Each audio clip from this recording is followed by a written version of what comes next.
Beleza. A gente tem um videozinho que a gente assistiu sobre a fábrica de cabines da Mercedes, e eu acho que ficou clara a impressão que é passado, né? Que ela já está vivenciando a experiência da quarta revolução industrial. A revolução industrial que utiliza a inteligência artificial. E sim, é isso, né? É muito interessante e eu poderia começar, né, montar um slide, colocar aqui para você e falar para você, olha, a primeira revolução industrial foi assim, a segunda foi assada, a terceira de outro jeito e agora é a quarta revolução é desse jeito. Mas eu não queria. Eu queria começar mostrando para você o que está acontecendo de verdade. Então, isso daí foi uma reportagem da Mecânica Online, que está disponível no YouTube, de 14 de abril de 2018.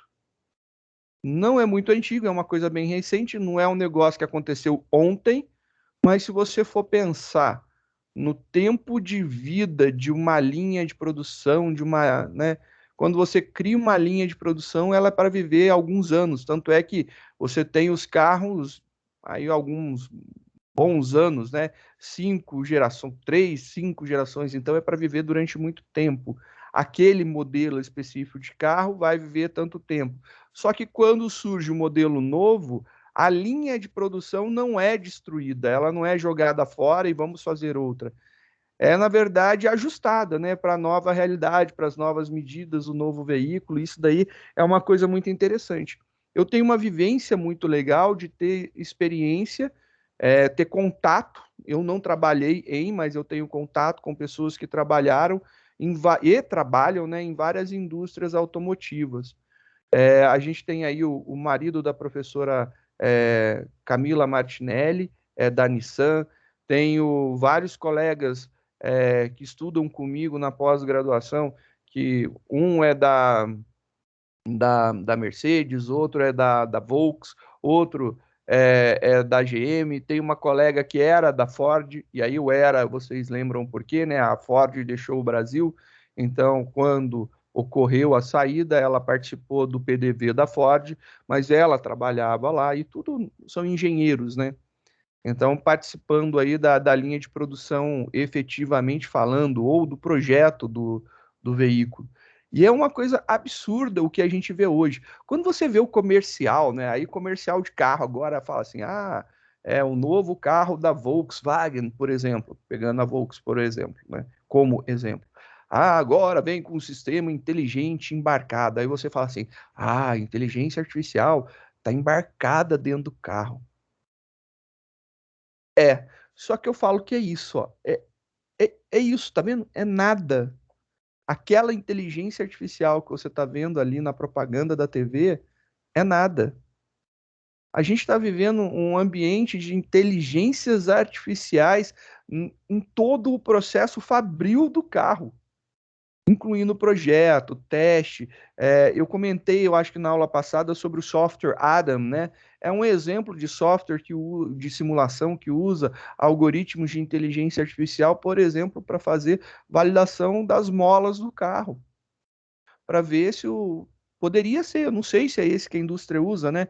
Mas poderia ser na hora do projeto, usando um monte de ferramentas assistidas de alguma forma pela assistência, pela inteligência artificial. E isso daí é o que a gente tem visto acontecer. Então a gente vem observando que, na verdade, o que a gente acha que é pequeno, que não faz parte, que sabe, que é superficial, na verdade é imenso. Quando você olha, né, você tá lá numa, sei lá, você foi numa praia fechada, você olha, pensa que é uma lagoa, aí você vai andando, aí você olha e na verdade tem uma abertura e vai dar um mar gigante. E é isso, é um oceano de coisas acontecendo. É isso. Eu acho que essa é a analogia que eu poderia melhor utilizar para explicar o que é a inteligência artificial no nosso contexto hoje. Hoje você vê, por exemplo, o nosso lago, né? Seria, por exemplo, é, a inteligência artificial que vem junto com o automóvel, para, sei lá, para ser um assistente pessoal dentro do carro, né? Seria algo do tipo que você visualizaria. Você fala, ó, inteligência artificial dentro do meu veículo.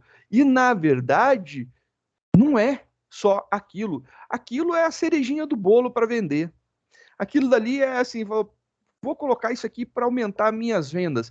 É literalmente isso. Aquilo ali é ferramenta de marketing. Não é nada diferente. Aquilo dali é o diferencial para te atrair como cliente a adquirir o veículo. Mas se eles falassem a verdade, e obviamente eles não estão omitindo, eles não estão nem mentindo e nem omitindo. Eles simplesmente julgam que não é uma informação que agrega valor à venda do carro. Mas, por exemplo, se eu fosse comprar um caminhão hoje, eu gostaria de ver esse vídeo da Mercedes. Por quê? Porque vocês notaram alguns detalhes na fala do gerente lá? O Felipe, eu acho que é o presidente. O outro, eu acho que é o gerente, alguma coisa assim. Eu não lembro o cargo do outro nem o nome. Me desculpe. Não lembro, foi mal. Mas aí o que acontece? O tiozão foi lá e falou o seguinte: olha, a gente está fazendo uma revolução aqui na nossa indústria. Foi investido 500 milhões, ou 500 bilhões, né? 500 bilhões para fazer essa modificação, que blá, blá, blá. Aí você fica pensando assim: caraca, hein? Não é 500 milhões, né? E vai ter mais 2,8 bi que vai ser investido. Cara, é dinheiro pra caramba, né? É muita grana investida.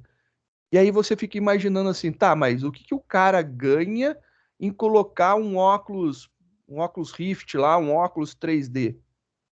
Bom, se o funcionário que está ali trabalhando naquele exato momento, ele tem alguma dúvida da montagem daquele veículo, ele acessa direto o manual. Ele não precisa parar, ele está ali olhando, ele acessa, pô, acessou, está assistindo aqui, está vendo no óculos, ele está vendo, ele pode dar uma parada se ele mexe a cabeça por algum motivo. Aí ele olha aonde que é, ele olha para o vídeo, olha para lá, ele sabe o que fazer. Meu, eu não preciso ter um candango que foi levado lá para, sei lá, para a Alemanha, para ser treinado lá na fábrica da Mercedes, para fazer a manutenção daquele, e esse cara tem que vir e fazer a réplica do conhecimento dele, que ele adquiriu para os outros. Já tá, alguém gravou um vídeo, colocou, fez o esqueminha lá, os candangos vão lá e olha e manda bala e faz, entendeu?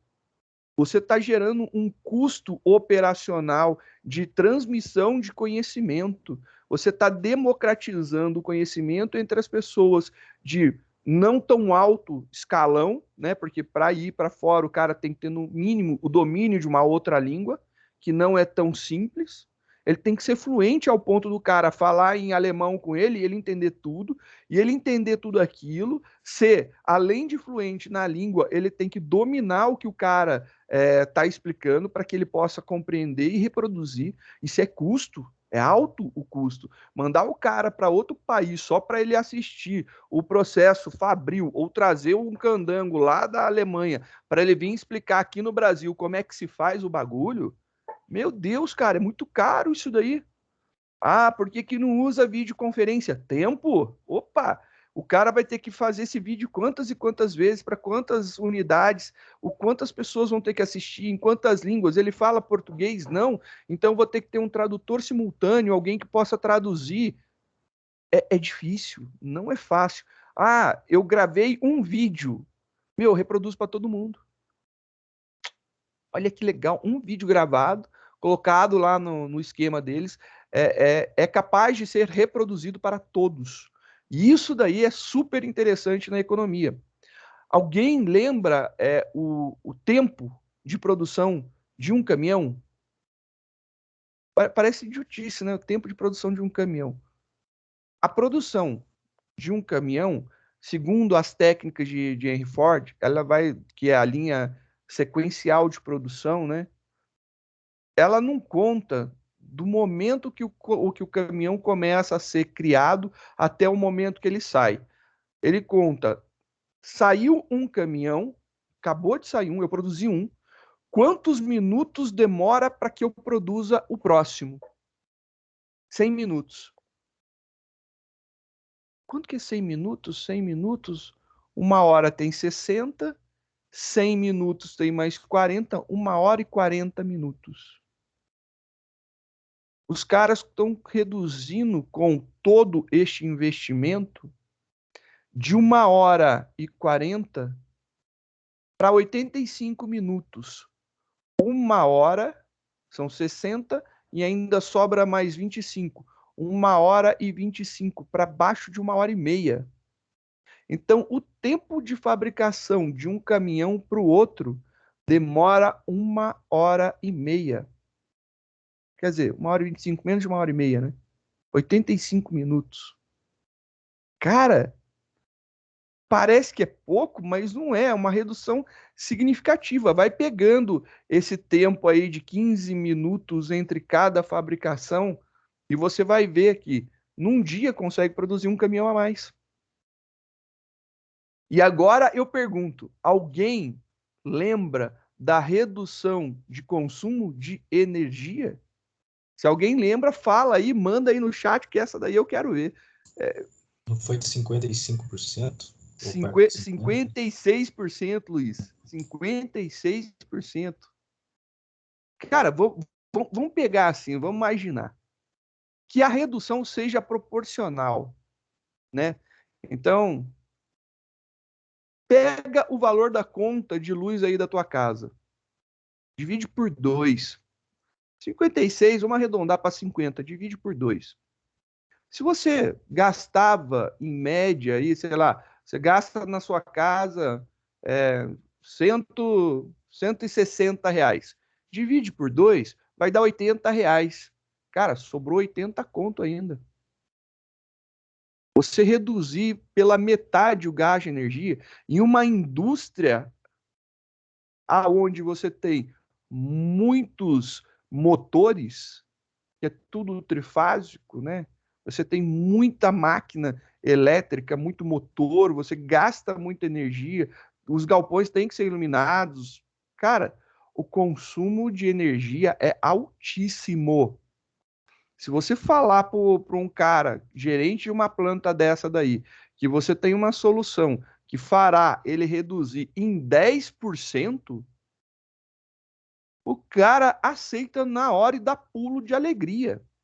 Se você reduzir em 56% o gasto de energia, como foi o caso ali, é uma coisa absurdamente gigante. E quando eu estou falando que uma indústria gasta, eu posso falar do meu outro emprego um valor médio de conta. Eu já vi conta de energia que chegou a aproximadamente R$ 80.000 no mês. Se eu chego lá para o meu diretor e falo: olha, diretor, eu tenho uma solução que vai fazer você reduzir a sua conta, mantendo ela do jeito que está, você reduz ela em 50%. De 80 mil, você paga R$ 40.000. Você está ligado que isso daí é um valor absurdo? Se você estiver pensando na tua conta de R$ 100, de 100 eu vou pagar 50, R$ 50 não é nada. Cara, pensa em porcentagem e que os valores de uma indústria é um negócio absurdamente gigante. Eu estou falando de uma instituição de ensino. De uma instituição de ensino, tudo bem que na área de engenharia reduziu, aí tinha conta aí em torno de 80 mil cair para 40 mil, é um presente de Deus para ela. O negócio é super ótimo.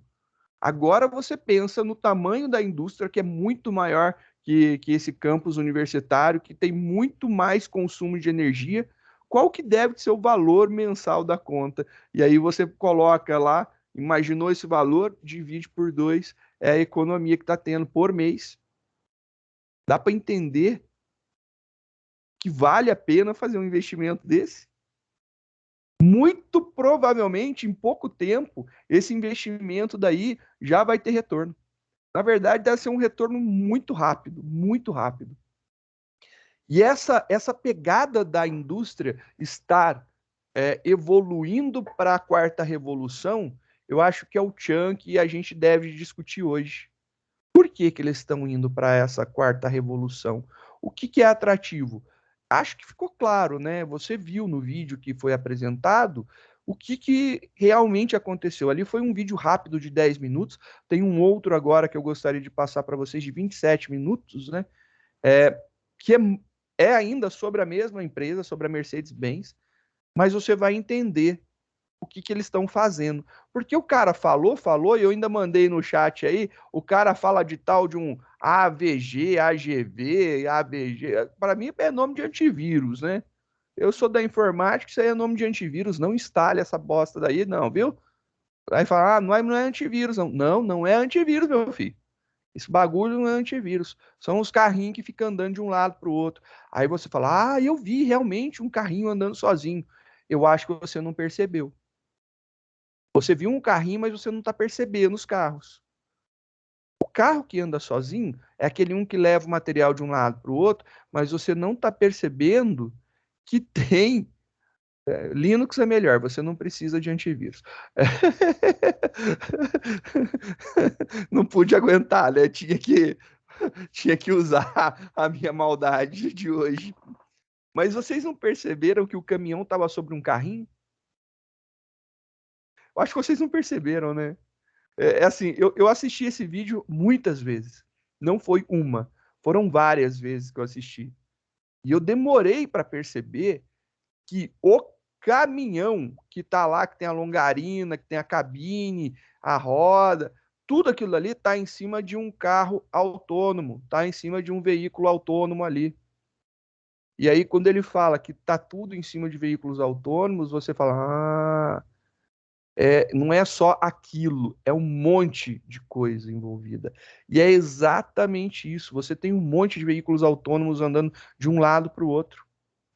E esses veículos são muito inteligentes, eles usam uma técnica de inteligência justamente para não trombar em coisas, não bater, se for necessário, desviar, e sempre que possível, e no mais, né, é um just in time aplicado de uma forma orquestral, né? Ele está chegando exatamente no momento. O cara vai precisar de tal peça. Ele já vai lá no estoque, busca a peça, volta com a peça e coloca. Na hora que o cara virar, a peça já está lá. Ele nem vai reclamar que a peça não estava. O cara não precisa falar, olha, acabou a peça que eu estou utilizando. Ele já sabe que está acabando a peça. É uma interconexão, é um sistema tão interconectado, eu acho que é a melhor palavra, né? Se falar de sinergia, parece que é alguma coisa mais holística. Mas o que eu estou falando é que o negócio é tão interconectado que aí, assim, o cara usa uma peça para instalar no caminhão. Pô, foi identificado que o cara tirou uma peça. E aí já deu baixa naquela estação que tinha aquela peça. Aí o cara pegou, montou outra. Então, o veículo sabe o tempo que ele demora para sair daquele ponto que ele está, para ir no estoque, pegar e voltar.